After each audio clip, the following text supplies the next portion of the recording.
As well in the vicinity.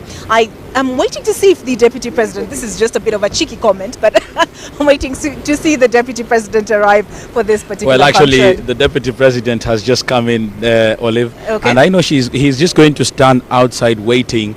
And I know our camera person Mulama is on the outside, just trying to get that all important shot. And the indication that Deputy President William Ruto is here shows that in a few minutes the president is going to be here. But also we have to recognize that Olive Barrows is in Parliament today. She's arrived and she's already stealing the show. The number of people who are just saying hi to her are so many. But back to the subject, you can see the formation behind us. We can probably move and Fidel is able to see. You will see that the National Assembly Speaker is the first person on the queue, and that is basically the first person who's going to be said hi to by President Uhuru Kenyatta and his deputy William Ruto the moment they come in. Then we move on to the Speaker of the Senate, Kenneth Lusaka. Kenneth Lusaka is the other leader of the other House of Parliament. Then we go, you know that in seniority, the National Assembly is always higher than the Senate in the Kenyan setup. Then you go to the leader of majority in the National Assembly, and that is Amos Kimunya. Then you go to the leader of majority in the Senate. Then you go to Deputy Speaker Margaret Kamar. Then you go to the leader of minority. I'm just saying those who are here already. The leader of minority, that is John Mbadi. Then there is Nairobi Governor Madam Anne Kananu, as some are calling her the new kid on the block.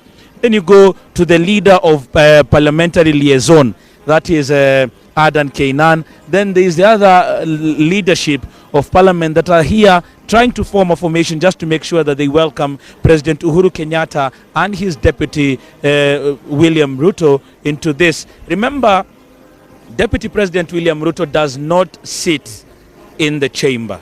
He sits at the gallery? In the gallery, that is at the Speaker's gallery, so that he and others, including Raila Odinga, whom we have already seen, Kalonzo Musyoka, will be there and they will be watching from the periphery. The only person who is allowed in the National Assembly is the president, or in the chamber is the president, because it is his day.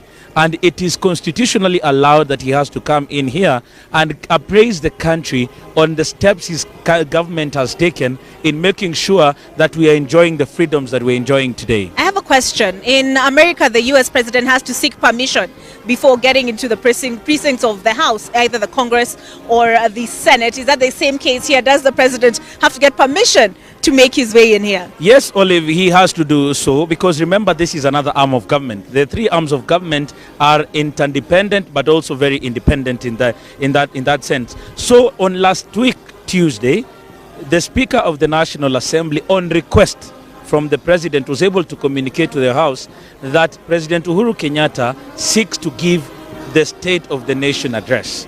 And then, after communicating that, the matter was approved, and that is why we are having him here today. The president cannot just come in, like, you remember in the other dispensation, that is before the 2013 election, the president was a member of parliament. That meant that the president could come into parliament at his will. But in this new dispensation, that one that we started in 2013, the president and his deputy are not members of parliament. So they have to seek permission to come into the House to address any matter. The deputy president has to sit in the gallery because he is not recognized by that virtue. All right. So this arrangement here is not haphazard. It's very deliberate, I beg your pardon. Yes, there are protocol officers who make sure that this thing goes as planned. Now you can see on your camera, as it's being shown by a camera person, Fidel, that is Deputy President William Ruto saying hi to Speaker Justin Muturi. They move on to Kenneth Lusaka, and this is actually also very deliberate. Instead of him standing outside and waiting for President Uhuru Kenyatta, he also has to come and pay homage to the leadership of Parliament that has already come out to receive him and the President. Then immediately he finishes paying homage, he will go out and wait for President Uhuru Kenyatta, who immediately, when he comes, will first of all will have the national anthem. Then he'll inspect a guard of honor that has been mounted for him before he comes in. So we are looking at the possibility of this whole event starting probably after 3 o'clock, so that the president may take about 2 hours. The last time we were here, it took 2.5 hours. standing, reading what is going to be. Most have said that this probably might be his last. Others are saying his second last. But he might also be telling us inside there what is in store for his government and what he basically has done. It's in other words, this is an opportunity for the president to tell the country what his government has been able to do. It's free publicity. All right. And I remember the last time we were speaking, I cut you off when you were addressing the construction that's been happening in and around Nairobi. Do you think the timing of this State of the Nation address is deliberate? It is deliberate. Remember, it is, in as much as it is called a State of the Nation address, it is political. Everybody has to put in what they have been able to do. Even when a guy comes to you trying to tell you, oh, Olive, I have seen you, I like you, they have to put in their credentials.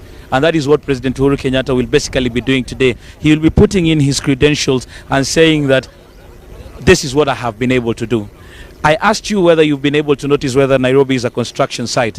The jam in Nairobi has intensified because of the development that is being able to see. However, it has been disputed by Deputy President William Ruto and some of his allies who have been of the opinion that whatever money has been put into it did not matter, and that money could have been put in other development projects. Remember, there is the Big Four that has also been said. In every rally that William Ruto goes to these days, he's able to say that he is going to pick up on the Big Four where President Uhuru Kenyatta left it. So he feels like there is a problem, and this problem needs to be taken care of at this particular time. So he believes that President Uhuru Kenyatta got lost somewhere when he shook hands with ODM leader Raila Odinga, and that is where everything development stopped. And actually, in the lead up to this State of the Nation address, he suffered a number of setbacks.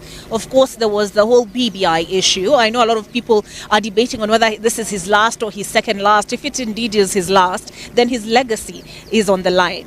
And the BBI process was what he anticipated would cure, quote unquote, the tumult that we experience with each and every election cycle. So how do you think he's going to address that? Well, remember, Olive, we were here with you actually last year in November when President Uhuru Kenyatta was saying his State of the Nation address, and he had really pegged his hopes on the Building Bridges initiative. Remember, just as you rightly said, is that he was looking at it as the panacea to what has been ailing the country for so long. And when the courts put the brakes on the Building Bridges initiative, President Uhuru Kenyatta came out to say that he is going to do it, whether through what Parliament has said, or in any one way or another, he is going to make sure that what was espoused in the Building Bridges initiative is going to come to fruition.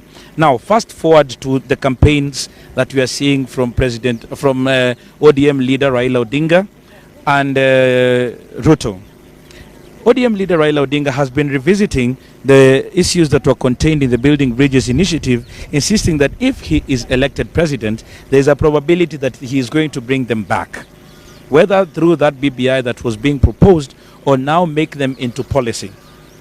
And that is what he is looking into. For President Uhuru Kenyatta, he might not probably go in to speak about that particular matter now that it is water under the bridge, but he might also want to see how, or speak to how his administration in the last 8 months is going to unite the country. Remember, an election is coming, Olive. And Kenyan elections have been one of the most contested. And President Uhuru Kenyatta has been saying that they want to look for ways